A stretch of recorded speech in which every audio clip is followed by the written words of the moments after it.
Selamat malam Pak Samuel. Selamat malam Pak Arfan. Ya, sudah meluangkan waktu untuk bergabung dengan saya. Saya ingin berterima kasih dengan Pak Samuel yang telah meluangkan waktu untuk hadir di acara saya. Sama-sama Pak Arfan. Baiklah, saya akan memulai mengisi acara ini. Assalamualaikum. Waalaikumsalam Pak Arfan. Salam sejahtera untuk kita semua. Puji syukur atas nikmat yang Tuhan limpahkan sehingga kita dapat berkumpul dalam keadaan sehat pada pagi hari ini. Bapak dan Ibu serta dosen yang saya hormati, saya sangat senang dapat hadir di hadapan Bapak atau Ibu sekalian. Perkenalkan, saya Arfan Riano, mahasiswa Fakultas Hukum semester 4 Universitas Tarumanegara. Dengan NIM 205220164, saya membuat video pembelajaran untuk memenuhi tugas UTS litigasi pidana dengan dosen pengampu saya Dr. Heri Firmansyah, SH MUM MPA.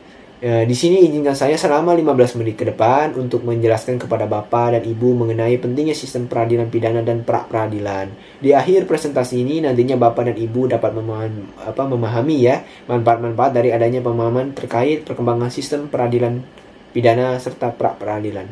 Selain itu juga ada langkah-langkah ya yang dapat dilakukan agar sistem peradilan pidana di Indonesia dan proses pra-peradilan tersebut berjalan dengan maksimal dan minim hambatan dari atau kegagalan ya. Selanjutnya, perkembangan sistem peradilan pidana. Jadi perkembangan sistem peradilan pidana itu dimulai dari negara Amerika Serikat dengan melalui pendekatan hukum dan ketertiban, tetapi pada saat melakukannya ternyata mengalami kegagalan dalam mengurangi kriminalitas ya, sehingga muncul pada suatu konsep bernama pendekatan sistem dalam administrasi peradilan pidana. Dalam teori kriminologi, pendekatan ini disebut criminal system model dan memfokuskan pada sistem peradilan pidana secara holistik ya, dalam mengatasi kriminalitas secara efektif. Kemudian sistem peradilan pidana atau SPP ini dikemukakan pertama kali nih oleh para ahli hukum pidana dan ilmu keadilan pidana di Amerika Serikat. Sebagai bentuk respon terhadap kekecewaan terhadap cara kerja lembaga penegak hukum dan sistem peradilan karena meningkatnya kriminalitas di Amerika Serikat pada tahun 1960-an ya. Selanjutnya ada dalam perkembangan sistem pendekatan sistem dalam peradilan pidana itu kita perlu memperhatikan nih pandangan Stenhuis tentang pendekatan fungsional dalam hukum pidana. Jadi pendekatan ini berakar pada teori kontrak sosial yang terkait dengan tujuan hukum pidana. Kemudian ada teori kontrak sosial yang menyatakan bahwa individu secara sukarela menyerahkan sebagian kebebasannya kepada negara atau otoritas pemerintah untuk dilindungi dan diperintah secara adil. Kemudian ada istilah criminal justice system atau sistem peradilan pidana SPP. Itu sekarang digunakan untuk menggambarkan sih bagaimana mekanisme ini, mekanisme kerja ini dalam menangani kejahatan dengan menggunakan pendekatan sistem. Selanjutnya itu Mulyadi dengan mengutip pendapat dari Hulsman, yaitu istilahnya itu criminal justice system, yaitu sebagai berikut sistem keadilan pidana ya. Maka merupakan sistem yang berbeda dari sebagian besar sistem sosial lainnya karena menghasilkan ketidaksejahteraan dalam skala besar.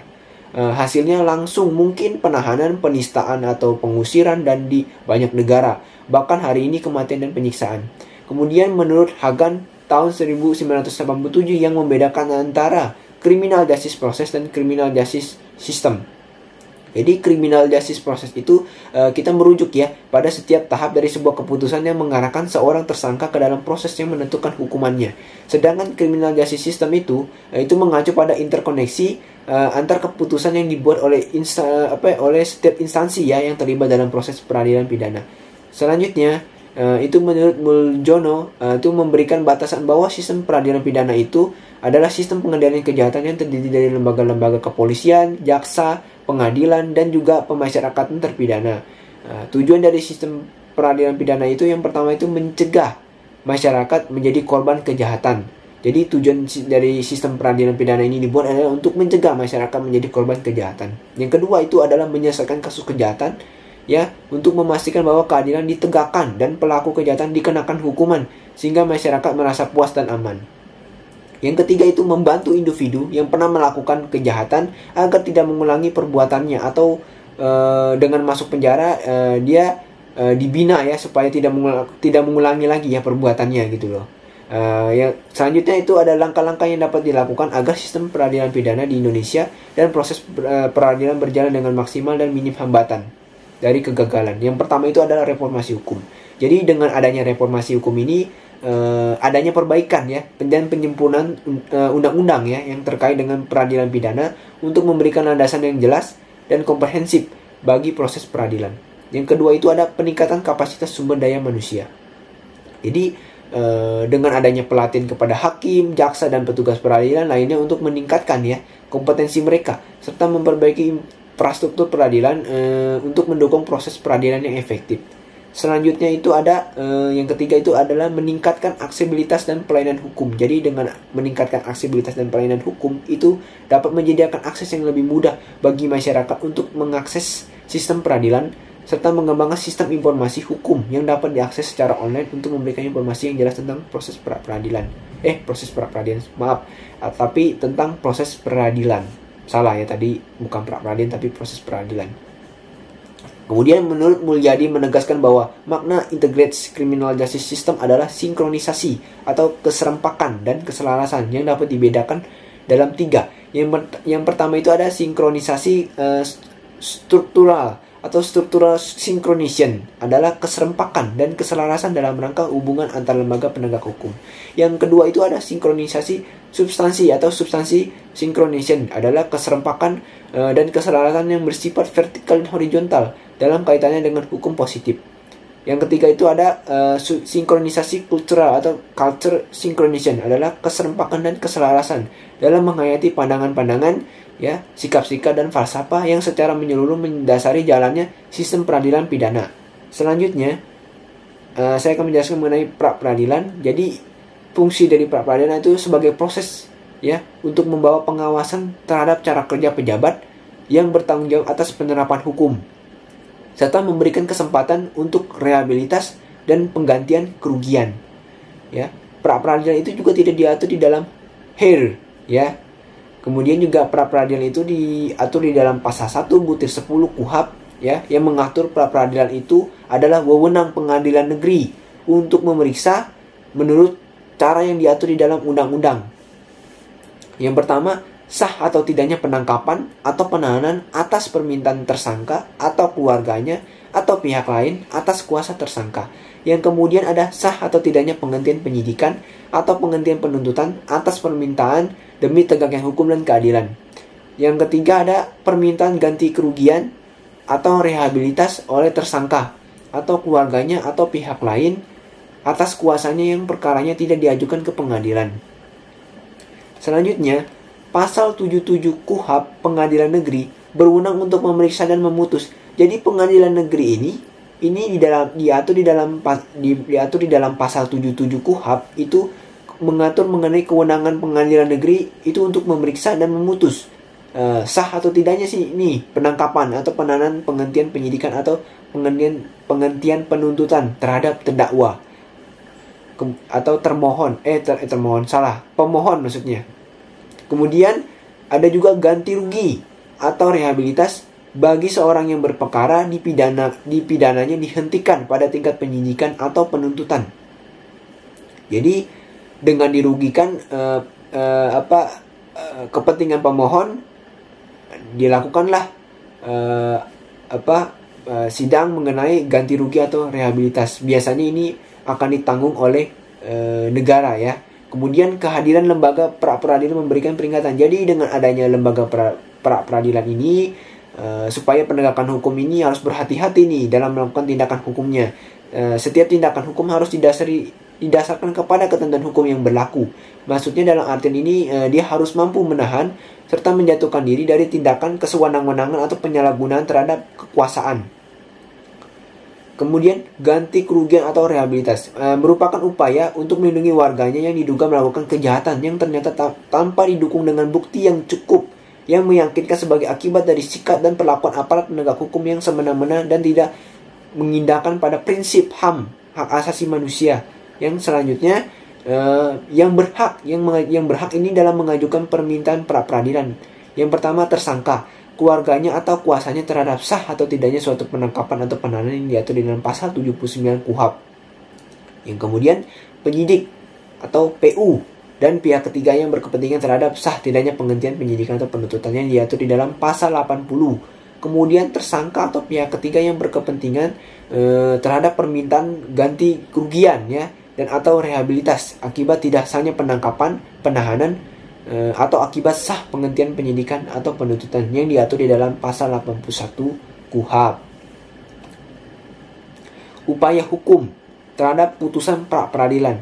Yang pertama itu, putusan pra peradilan tidak dapat dimintakan banding yang diatur di dalam pasal 83 ayat 1 KUHP kecuali terhadap putusan yang dapat menyatakan tidak sahnya penghentian penyidikan dan penuntutan yang diatur di dalam pasal 83 ayat 2. Ya, jadi di dalam putusan pra peradilan itu tidak dapat dimintakan banding, ya, yang sudah diatur di dalam KUHP kecuali ada putusannya yang menyatakan tidak sahnya penghentian atau penyidikan dan penuntutan terhadap terdakwa atau pihak pemohon. Kemudian dalam hal permohonan banding terhadap putusan pra peradilan sebagaimana dimaksud di dalam pasal 83 ayat 1 KUHP, maka permohonan tersebut harus dinyatakan tidak diterima. Kemudian pengadilan tinggi itu dapat memutus permintaan banding tentang tidak sahnya penghentian penyidikan dan penuntutan dalam tingkat akhir. Kemudian terdapat putusan pra peradilan yang tidak dapat diajukan upaya hukum kasasi. Jadi putusan pra peradilan itu tidak dapat dilakukan upaya hukum, ya, baik itu hukum biasa dan atau upaya hukum luar biasa. Kemudian bagaimana cara kerja pra peradilan di Indonesia? Yang pertama itu di dalam pengajuan permohonan, maksudnya gimana? Jadi tersangka atau terdakwa dalam mengajukan permohonan pra peradilan ke pengadilan negeri itu harus memastikan terlebih dahulu persyaratan hukum yang berlaku atau telah memenuhi, ya, persyaratan hukumnya yang berlaku. Kemudian pemeriksaan permohonan, maksudnya jadi pengadilan negeri, ya, itu harus memeriksa terlebih dahulu permohonan ini sudah memastikan kelengkapan dan keabsahan belum secara formal dan material yang sudah diatur di dalam undang-undang. Kemudian sidang pra peradilan. Jadi jika permohonan ini diterima nih, pengadilan negeri itu akan mengadakan sidang di mana pihak yang terlibat dapat menyampaikan argumen dan bukti-bukti. Kemudian ada putusan. Jadi pengadilan ini mengeluarkan suatu putusan terkait legalitas tindakan penegak hukum dan jika diperlukan, ya, menetapkan hukum yang sesuai. Selanjutnya adalah ini referensi aja, ya. Ini referensi mengenai perkembangan sistem peradilan pidana di Indonesia. Kemudian juga ada buku tentang pra peradilan, ya, mengenai acuan dasar undang-undangnya itu di dalam Kitab Undang-Undang Hukum Acara Pidana atau KUHP yang diatur di dalam Undang-Undang Nomor 8 tahun 1981. Ya, sekian presentasi dari saya. Terima kasih. Jika ada pertanyaan atau ada yang kurang jelas, jika ingin ditanyakan, dipersilakan. Oke, baik Pak Arfan. Perkenalkan, nama saya Samuel. Oke, saya ingin bertanya, ya, kepada Pak Arfan. Lalu jika suatu tujuan pidana itu mengusahakan agar mereka yang melakukan suatu kejahatan tidak mengulangi lagi kejahatannya, nah, bagaimana jika suatu narapidana yang sudah dibebaskan dia melakukan lagi suatu kejahatan itu? Artinya dia tidak jerah. Nah, ini gimana nih? Ya, terima kasih Pak Samuel atas pertanyaannya. Jadi gini, ketika tujuan dari sistem peradilan ketika suatu tujuan dari sistem peradilan pidana itu adalah mencegah terulangnya suatu kejahatan dari seorang narapidana yang telah dibebaskan melalui melakukan lagi ini kejahatan atau recidivis prevention gitu, ya, belum sepenuhnya berhasil nih. Mungkin ketika hal ini terjadi, mungkin ada beberapa kemungkinan nih penyebabnya nih. Yang pertama ini adanya gagalnya upaya rehabilitas. Jadi upaya rehabilitas selama masa hukuman ini tidak berhasil secara sepenuhnya dalam mengubah perilaku atau mengatasi penyebab awal dari perilaku kriminal tersebut. Yang kemudian juga yang perlu disoroti adalah kurangnya dukungan pasca pembebasan nih. Ini yang sering terjadi di Indonesia nih. Ya, jadi setelah dia bebas, seorang mantan narapidana ini atau napi itu mungkin menghadapi kesulitan dalam menyesuaikan diri dengan masyarakat, mendapatkan pekerjaan atau mendapatkan dukungan yang diperlukan untuk mencegah kembali, ya, terlibat dalam kejahatan nih. Yang terakhir itu mungkin faktor lingkungan ya. Jadi faktor lingkungan ini sangat penting nih. Seperti teman sebaya atau teman akrabnya ya, yang berpengaruh buruk ya, atau situasi ekonomi yang sulit ya, juga dapat berkontribusi terhadap kembali terlibatnya seseorang dalam kejahatan. Mungkin itu sih yang bisa saya sampaikan pada mungkin itu jawaban yang bisa saya berikan. Baik Pak Arfan, saya ingin bertanya lagi. Baik. Tadi kan membahas peradilan untuk mengawasi jalan penegakan hukum dan membatasi supaya aparatur tidak melakukan tindakan sewenang-wenangnya. Nah, pertanyaan bagaimana cara membedakan antara pra-peradilan dan proses hukum konvensional dalam penyelesaian suatu perkara pidana? Ya, baik. Terima kasih Pak Samuel atas pertanyaannya. Jadi dengan bagaimana cara kita membedakannya mengenai proses peradilan dan hukum konvensional itu, yang pertama itu kita lihat dari waktu pelaksanaannya.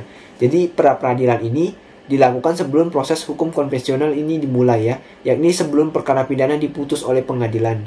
Yang kedua itu adalah proses hukum konvensional yang terjadi setelah perkara pidana dijatuhkan ke pengadilan dan memasuki tahap persidangan.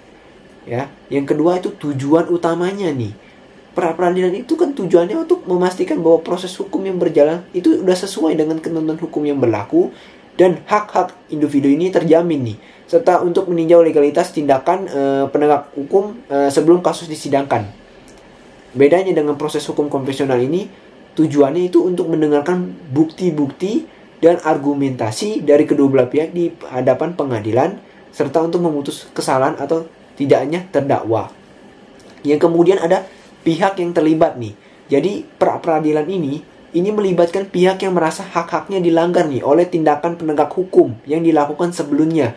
Kemudian juga dalam proses hukum konvensional ini biasanya melibatkan terdakwa, jaksa penuntut umum, pengacara ya, atau lawyer, serta hakim yang bertugas memutuskan suatu perkara tersebut. Kemudian prosedur yang digunakan nih. Jadi pra-peradilan ini, prosedur yang digunakan adalah prosedur khusus yang diatur di dalam undang-undang yang memungkinkan pihak yang berkepentingan untuk mengajukan permohonan pra-peradilan ke pengadilan. Kemudian ada proses hukum konvensional. Jadi proses hukum konvensional ini mengikuti prosedur yang diatur di dalam undang-undang acara pidana yang meliputi penyidikan, penuntutan, persidangan, dan putusan pengadilan. Mungkin itu saja yang bisa saya sampaikan pada hari ini. Ya Pak Samuel, terima kasih atas pertanyaannya. Terima kasih Pak Samuel sudah meluangkan waktu untuk mendengarkan acara saya. Mungkin dalam penyampaian ini masih ada kekurangan kata dan penyampaiannya masih ada yang kurang atau salah dalam menyampaikan. Sekian, terima kasih ya. Sama-sama Pak Arfan. Baik, terima kasih.